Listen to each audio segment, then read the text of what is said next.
नमस्कार friends, today we are going to study DPSP। उसमें हमारा कंप्लीट हुआ था सोशलिस्टिक प्रिंसिपल्स, समाजवादी सिद्धांत। उसका एक आर्टिकल कंप्लीट किया था मैंने, आर्टिकल 38। तो 38 आर्टिकल आप लोग रिवाइज करके आए होंगे, कोई बताएगा? देखिए, सोशलिस्टिक का अपने आप में क्या मीन है, पहले ये समझ लें। सोशलिस्टिक जो भी बात करेगा वो करेगा मार्जिनलाइज्ड सेक्शन की बात।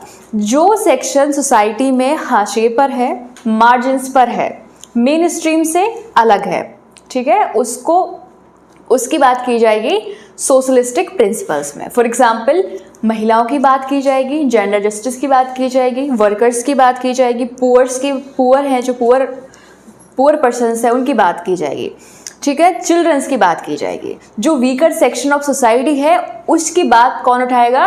सोशलिस्टिक प्रिंसिपल्स, ठीक है। तो आर्टिकल 38 में हमने कंप्लीट क्या किया था कि वेलफेयर ऑफ द पीपल, कैसे? जस्टिस लाके, सोशल, इकोनॉमिक, पॉलिटिकल। कुछ केसेस थे, किस में? इनकम, स्टेटस, अपॉर्चुनिटीज, फैसिलिटीज, ठीक है, इनकी जो इनइक्वालिटीज हैं उनको रिड्यूस करके। तो ये आपका आर्टिकल 38 है। तो इसी टाइप्स के जो आर्टिकल्स हैं वो हमारे सोशलिस्टिक प्रिंसिपल्स को कवर करते हैं। ओके, अब हम पढ़ने वाले हैं आर्टिकल 39, जिसमें है 6 क्लॉजेस, ठीक है, ABCDEF।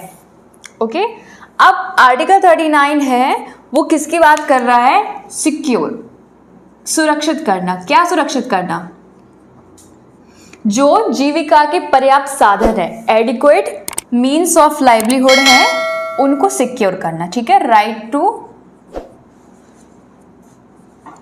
To get adequate means of livelihood, ठीक है, जीविका के पर्याप्त साधन प्राप्त करना। तो लाइवलीहुड का मतलब क्या है? जो आपकी जीविका है, जीवन निर्वाह के लिए जो पे है उसकी बात कर रहा है, ठीक है। फिर आर्टिकल 39 का भी किसकी बात कर रहा है? भौतिक संसाधनों का समान वितरण, equitable distribution of material resources.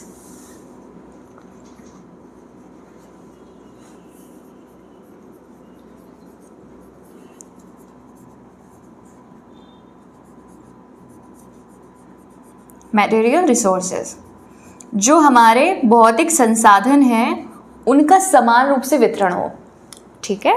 अब आप थोड़ा सा कंपैरिजन करके अपने माइंड में समझ सकते हैं कि कैपिटलिज्म अगर होता यहाँ पर तो वो आइडियोलॉजी क्या कहती, वो किस पे ध्यान देती? उसका मोटिवेशन क्या है?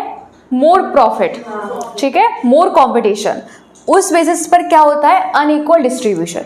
बट ये हमारा कौन सा प्रिंसिपल है? समाजवादी सिद्धांत है, इसीलिए ये कह रहे हैं कि equitable distribution of material resources. Okay, फिर हमारे क्लॉज C आता है।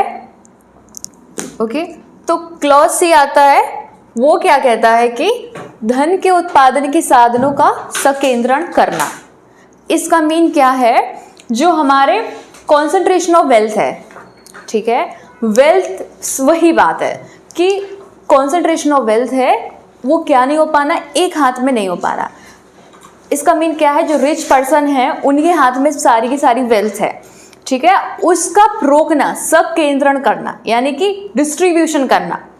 जब रिच पर्सन्स के पास में सिर्फ वेल्थ होगी तो पुअर और सेक्शंस हैं सोसाइटी के, वो सारे आपके पुअर रहेंगे, ठीक है। तो उस जो कॉन्सेंट्रेशन ऑफ वेल्थ है, यानी कि जो हमारे क्या है, जो एक हाथ में जो वेल्थ है उसको रोकना। इसका मतलब क्या है कि डिस्ट्रीब्यूशन ऑफ वेल्थ, ठीक है। जो धन के उत्पादन है, जैसे कि धन के उत्पादन के साधन क्या है?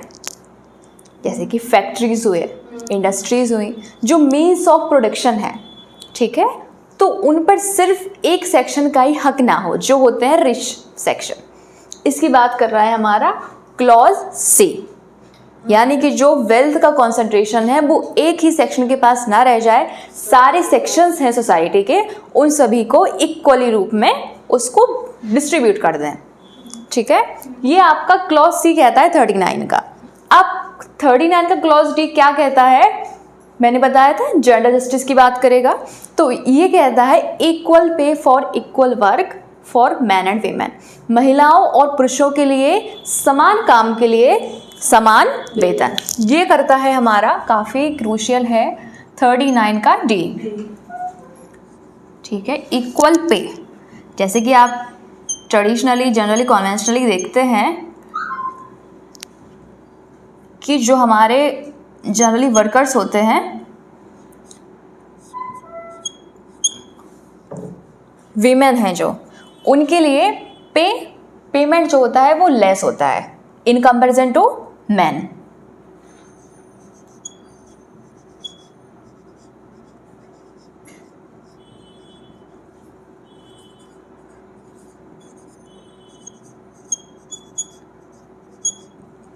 ठीक है, तो ये भी प्रोविजन डीपीएसपी में है।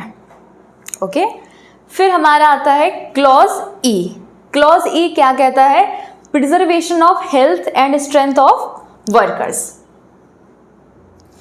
क्लॉज ई कहता है जो वर्कर्स हैं और चिल्ड्रन है, तो इनको क्या है कि वर्कर्स का क्या है कि हेल्थ और उनकी स्ट्रेंथ, जैसे वर्कर्स फैक्ट्रीज में काम करते हैं तो उनका कोई सिस्टम नहीं होता है, फॉर एग्जांपल कि कितनी टाइमिंग में उनका वर्क रहेगा, हो सकता है वो 12 घंटे कर रहे हो काम, हो सकता है 14 आवर्स कर रहे हो, तो उनका एक क्या होना चाहिए, प्रॉपर लिमिटेड आवर्स होने चाहिए, और क्या होना चाहिए कि फिक्स पेमेंट भी होना चाहिए। ठीक है, तो इससे क्या होगा, अगर वो एक्स्ट्रा काम करेंगे, यानी कि पेमेंट तो उन्हें कम मिल रही है बट वो एक्स्ट्रा काम कर रहे हैं, तो इससे क्या होगा, उनकी हेल्थ और स्ट्रेंथ है वो प्रभावित होगी। इसीलिए हमारा ये प्रोविजन कहता है कि health and strength of workers को हम क्या करें, प्रिजर्व करें। ओके, फिर इसके साथ में चिल्ड्रंस का मीन क्या है कि childrens, preservation of children against forcible abuse, यानी कि जो बलपूर्वक उनके साथ में दुर्व्यवहार किया जाता है, ठीक है, कुछ नेगेटिव लोगों द्वारा, तो वो ना हो। तो यहाँ पे चिल्ड्रन का भी प्रिजर्वेशन है और वर्कर्स का भी प्रिजर्वेशन है। ठीक है, मैंने लिखा है यहाँ पे फोर्सिबल एब्यूज, यानी कि बलपूर्वक दुर्व्यवहार जो किया जाता है। ओके, फिर हमारा लास्ट आता है इसमें क्लॉज एफ। वो क्या बोलता है, बालकों के स्वस्थ विकास के अवसर, हेल्थी डेवलपमेंट ऑफ चिल्ड्रन। तो ये क्लॉजेज आपके आर्टिकल 39 में ही सारे कवर्ड है। ओके, अब हम लोग नेक्स्ट आर्टिकल पढ़ेंगे समाजवादी सिद्धांत का। ओके।